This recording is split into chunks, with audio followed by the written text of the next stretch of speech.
Bapa kami dalam surga, terima kasih pagi ini kembali kami mendapatkan waktu untuk belajar mengenal Engkau dan juga kami sebagai ciptaan-Mu.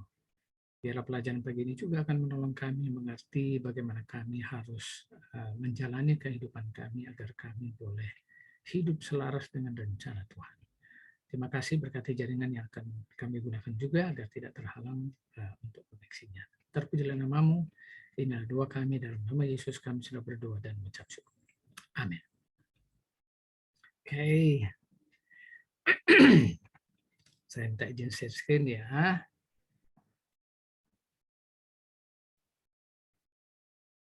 Oke. Sekali lagi selamat pagi. Terima kasih sudah bergabung dan menyempatkan diri menyisihkan waktu untuk join kembali. Kita lanjutkan pagi ini untuk sesi training The Perfect View of God's Image. Tujuan saya selain ini harus saya praktekkan pertama, jadi saat saya menyampaikan saya harus membuktikan bahwa itu berfungsi dengan baik, ya, bekerja. Dan ini adalah misi yang sebenarnya dilakukan juga oleh Yesus saat dia menjelma menjadi manusia untuk memberikan teladan. Ya. Banyak tendensi yang kita harus gumuli oleh karena pekerjaan untuk mengikuti nasihat Tuhan dan mengikuti teladannya itu tidak mudah. Saya akui dalam perjuangan pribadi.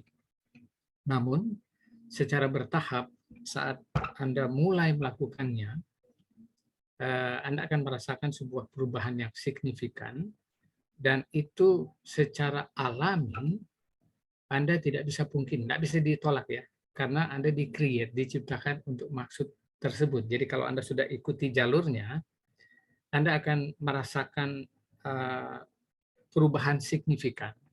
Terlepas dari konsekuensi yang tentu saja Anda akan alami, ya, tidak mudah untuk mencoba mempraktekkan kesabaran karena itu akan kontradiksi dengan sifat alami Anda yang memiliki tendensi untuk mengekspresikan rasa tidak puas dengan berbagai macam metode. Ya.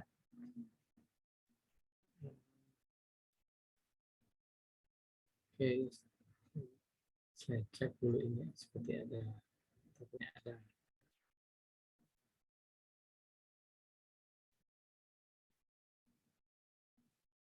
Oh, oke. Ada call, tapi mungkin saya selesaikan dulu ini supaya waktu kita tidak habis.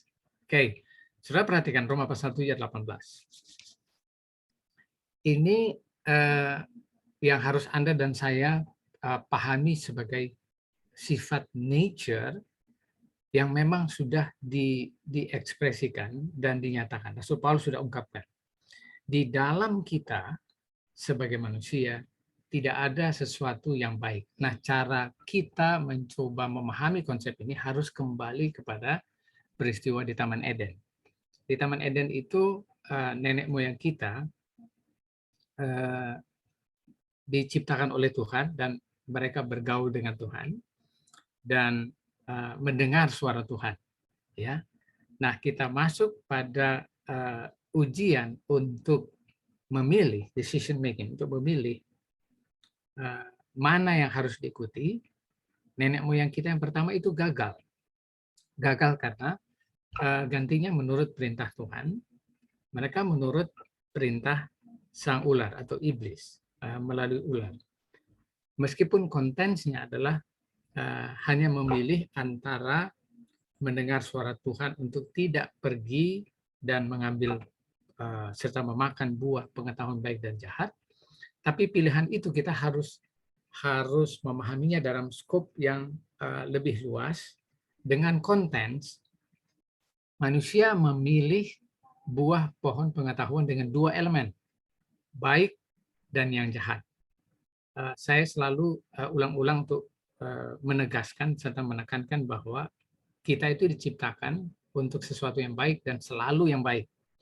Saat nenek moyang kita pertama memilih untuk dua elemen ini masuk dalam kehidupan mereka, yaitu pengetahuan yang baik dan yang jahat secara bersamaan, sementara itu bukan rencana Tuhan, maka saat Hawa memilih untuk mendengarkan suara iblis, itu adalah tendensi natural yang terus-menerus akan kita perjuangkan untuk kita kalahkan.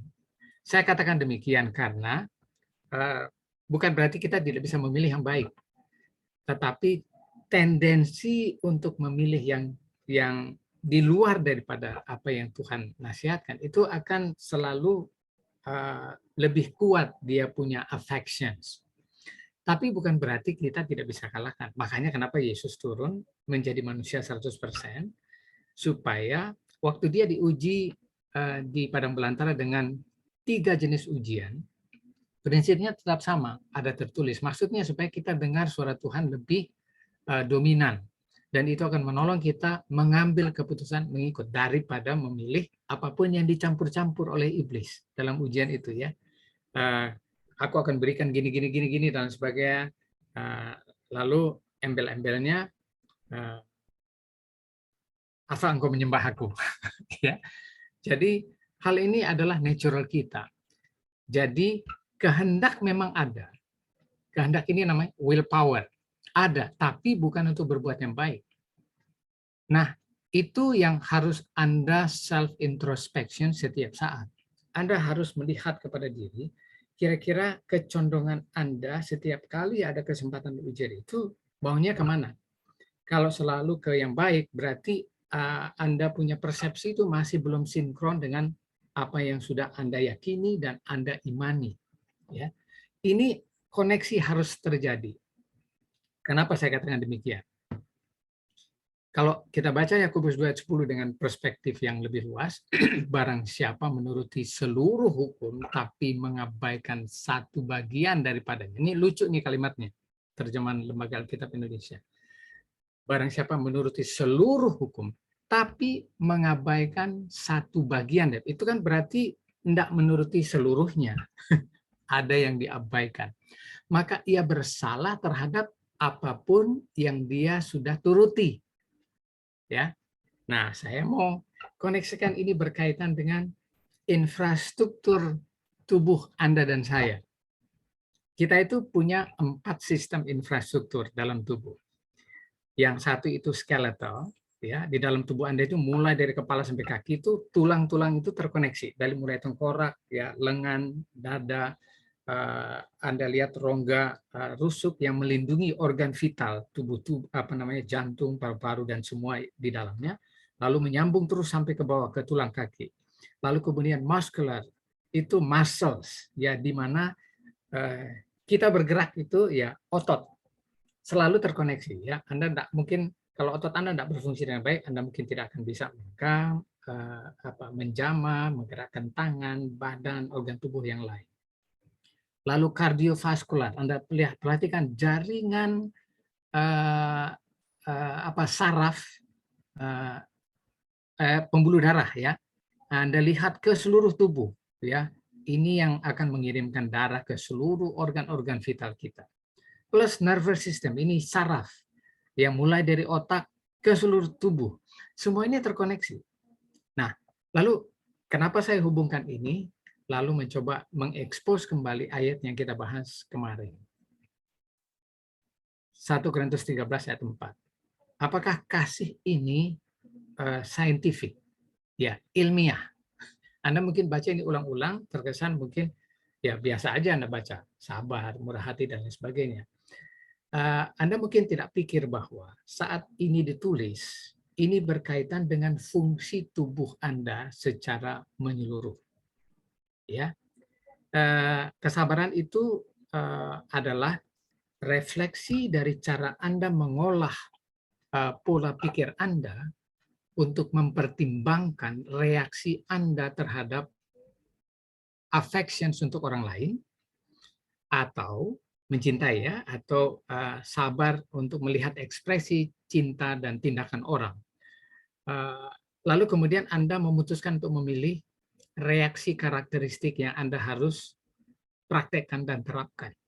Jadi semua elemen kasih ini sebenarnya berkaitan dengan semua organ tubuh Anda. di infrastruktur ini. Jadi jangan pikir ini hanya merupakan sebuah deeds yang biasa, tapi ini semua terolah. Karena saat Anda misalnya mengasih mencoba mengontrol Anda punya emosi. Contoh, kekasaran oleh karena kemarahan. Anda bisa saja menempeleng orang dan memukul orang. Itu membutuhkan skeletal, ya, tulang, ya, untuk bergerak. Dan sistem saraf Anda itu memberikan informasi agar supaya tangan Anda bergerak memukul orang. Ya, saat bergerak itu dibutuhkan darah dan oksigen, energi ke tangan Anda. Dan otot itu dibutuhkan. Anda perhatikan bahwa untuk menerapkan kasih ini pun, seluruh organ tubuh Anda harus berfungsi dengan baik. Karena sudah begitu yang Tuhan ciptakan. Sehingga saintis menjelaskan tentang otak itu begini. Otak adalah organ yang paling luar biasa dalam tubuh. Cuman seberat 1,3 kg ya, atau 3 pounds ya. Jaringan tissues seperti puding kenyal yang ada di otak, di tengkorak. Penting bagaimana kita mencintai, ya. Bayangkan, vital to how we love. Dan ternyata otak ini adalah organ yang sangat sosial. Ini menurut kutipan yang saya ambil dari Good Therapy ya di website. Karena otak ini adalah organ yang sangat sosial, maka koneksi itu harus senantiasa terjalin. Penelitian di bidang neuropsikologi menyorot beberapa sosial otak kita dalam menciptakan hubungan dengan orang lain. Jadi otak kita ini diciptakan wired for love. Dibentuk oleh cinta, berkembang dalam hubungan sosial. Hubungan awal kita menciptakan ikatan keterikatan yang membantu menghubungkan kita punya otak. Ya, beberapa tahun pertama kehidupan, interaksi emosional itu sudah terbentuk antara orang tua atau pengasuh untuk merangsang proses neurochemicals yang meningkatkan pertumbuhan saraf dan konektivitas. Bayangkan otak mengandung sekitar 100 billion sel saraf atau neuron yang terkoneksi satu dengan yang lain, ya, memberikan sinyal kimia dan listrik. Semakin sering, perhatikan, the more frequently these neurons communicate with each other, semakin sering neuron saraf ini berkomunikasi satu dengan lain, maka semakin kuat koneksinya. Anda lihat kalimat ini sebenarnya diekspresikan di Kejadian 2:18.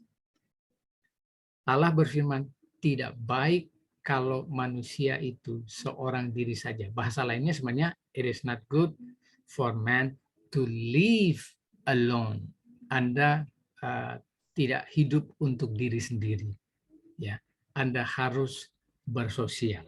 Itulah sebabnya kenapa kalau Alkitab bilang Allah itu adalah kasih, ini adalah image-nya. Dan kasih itu apa? Diekspresikan dengan karakteristik ini. Dan ini akan menghubungkan Anda selalu dengan divine elements of God's image consistently. Anda cobalah praktikkan hari-hari. Kalau misalnya Anda coba tes di rumah, ucapkan kata kasar terhadap pasangan Anda atau anak-anak Anda. Lihat responsnya. Di sosial media itu Anda mungkin pernah lihat ada postingan bark at your dog. Ya, cobalah menggonggong dengan anjing Anda. Anda akan lihat respon itu anjing. Lihat wajahnya. Ya, itu baru tes untuk animals. Tapi coba Anda bark terhadap Anda punya keluarga dengan konsep yang negatif. Anda coba perhatikan. Di kontradiksi dengan kasih ya. Lalu Anda merespon dengan tidak sabar, mudah tersinggung, lalu ekspresikan kemarahan Anda ya tanpa alasan, lalu cobalah sombong ya. Kemudian cobalah bertindak tidak sopan di publik ya. Cobalah bersifat egois ya. Lalu cobalah menyimpan kesalahan selama bertahun-tahun terhadap seseorang tanpa Anda mengampuni. Anda lihat reaksi tubuh Anda sendiri. Karena apa yang kita lakukan itu sangat berdampak bagi pertumbuhan setiap organ vital dalam tubuh kita sendiri. Dan itu bisa menyebabkan, saintis sudah membuktikan, itu bisa menyebabkan sakit penyakit. Ya, banyak penyakit. Kalau saya mau expose ini agak panjang. Tapi secara sederhana, kasih ini adalah elemen divine. This is our spiritual being yang harus konsisten dilakukan. Kalau Anda baca kutipan Mrs. White tentang komentar di 1 Korintus 13, dia malah bilang begini, this chapter should be read every day. Pasal ini, 1 Korintus 13, harus dibaca tiap hari. Why? Supaya Anda tidak lupa untuk menghubungkan diri dengan elemen ilahi ini, spiritual defined elements, agar Anda selalu selaras dengan apa yang Tuhan ingin Anda jalani. Kolose 3:23. Apa yang Anda lakukan kepada orang, reaksi dan respon Anda, prinsip ini adalah prinsip dasar fondasi cara kita bereaksi dan merespon. Perbuatlah dengan segenap hatimu seperti untuk Tuhan. Bayangkan apa yang Anda lakukan kepada orang. Anda pikir Anda lakukan untuk si A dan si B. Tapi ternyata sebenarnya dalam konsep ini, Anda sedang lakukan itu untuk Tuhan. Makanya kenapa dia tutup itu dengan kalimat hukum terbesar. Kasihilah sesamamu manusia, seperti dirimu sendiri. Waktu dia ilustrasikan lewat ungkapan Rasul Paulus tentang pasangan suami istri yang telah menjadi satu daging, konsep itu harus dipahami bahwa pasangan Anda adalah sebenarnya diri Anda sekarang, karena sudah Anda menyatu menjadi one flesh. Jadi kalau Anda menyakiti istri Anda, suami Anda sama dengan menyakiti diri sendiri. Konsepnya itu general untuk sesama. Kalau Anda menyakiti sesama, Anda sebenarnya sedang menyakiti diri sendiri. Nah, dalam konsep Kolose 3:23, kalau Anda lakukan itu negatif kepada orang lain, Anda sebenarnya sedang melakukan untuk siapa? Untuk Tuhan. Jadi kalau kita punya konsep lakukan sesuatu seperti untuk Tuhan, maka kita akan lebih serius berhati-hati untuk merespon dan melakukan sesuatu terhadap siapapun. Mulai dari anggota rumah tangga keluarga kita, jemaat kita, bahkan di lingkungan di masyarakat di mana kita tinggal. Sehingga misi Tuhan, waktu dia berikan hukum ini, kasih Allah dengan segenap hatimu, seperti kepada sesama dengan cara yang sama, maka Anda bisa bayangkan what kind of unity, ya, di mana Anda akan tinggal, akan muncul atmosfernya. Anda akan hidup bertetangga dengan baik karena tidak ada orang yang akan saling menyakiti.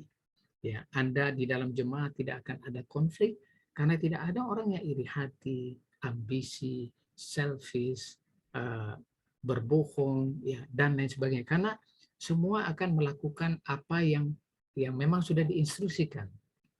Love one another. Kamu tidak akan punya konsep mau menyakiti meskipun untuk mencari benefit sekalipun. Karena konsep melakukan ini kepada Tuhan akan menjadi semacam awareness ya, bahwa Anda tidak bisa bermain-main bahkan untuk hubungan sosial Anda terhadap sesama. Jadi ini yang saya mau sampaikan pagi ini, agar supaya Anda boleh mulailah praktek hari ini untuk melihat bagaimana dampak sosial jika Anda mempraktekkan ini seakan-akan Anda sedang melakukannya untuk Tuhan. Ya, bukan hanya orang lain yang Anda responi itu mendapatkan manfaat dan mungkin terheran-heran, kok kamu orang ini jadi berubah ya. Tadinya mungkin biasanya dia mudah marah, mudah tersinggung, ya, susah diajak ngomong. Sekarang kenapa dia jadi ramah dan lain sebagainya. Efek untuk kesehatan pun akan lebih baik. Anda mungkin akan merasa lebih nyaman karena telah melakukan sesuatu yang baik. Chemicals endorphins, salah satu neurochemicals bahagia dari empat chemicals bahagia yang ada, baik itu serotonin, oksitosin, dopamin, dan endorfin, itu akan Anda produksikan tiap hari. Jadi Anda akan bahagia karena telah melakukan sesuatu yang baik, itu akan bermanfaat bagi Anda secara pribadi, dan bermanfaat bagi rumah tangga dan keluarga Anda, bahkan jemaat Anda. Oh, what a peace atmosphere kalau kita hidup dengan cara demikian. Nah, itulah misi. Kenapa Tuhan ingin merestore image-nya dalam diri kita, dalam diri Anda dan saya. Mudah-mudahan ini akan menjadi berkat bagi kita. Kita lihat efeknya nanti kalau tiap hari kita melakukan hal yang sama, dan seperti tadi yang saya sampaikan, hasil penelitian itu membuktikan kalau ini terus-menerus, maka ini akan semakin kuat. Terus-menerus dilakukan. Semakin kuat, semakin tajam, Anda semakin terbentuk menjadi serupa dengan image Tuhan. Semoga Tuhan memberkati kita. Selamat beraktivitas. Kita tunduk kepala, kita berdoa. Bapa di surga, terima kasih. Pagi ini kami diingatkan dan bahkan mungkin ditegur jika ada hal-hal yang masih belum sesuai kami praktekkan berkaitan dengan apa yang kami yakini selama ini. Biarlah Tuhan menolong kami untuk menerapkan ini dengan penuh kasih, dengan konsep bahwa kami sedang melakukannya untuk Tuhan, bahkan terhadap sesama kami, mulai dari lingkungan rumah tangga dan keluarga kami, anak-anak yang Tuhan percayakan, tetangga di mana kami hidup, bahkan jemaat di mana kami beribadah, dan komunitas yang lebih besar dimanapun kami berada, agar kami selalu merefleksikan apa yang Tuhan ingin kami hidupkan berkaitan dengan mengasihi sesama kami. Semoga Tuhan memberkati semua partisipan yang ada dalam semua pekerjaan yang mereka akan lakukan sepanjang hari ini, dan merefleksikan apa yang akan menjadi berkat bagi banyak orang. Terpujilah namamu, ampuni dosa kami, di dalam nama Yesus kami sudah berdoa dan mengucap syukur. Amin.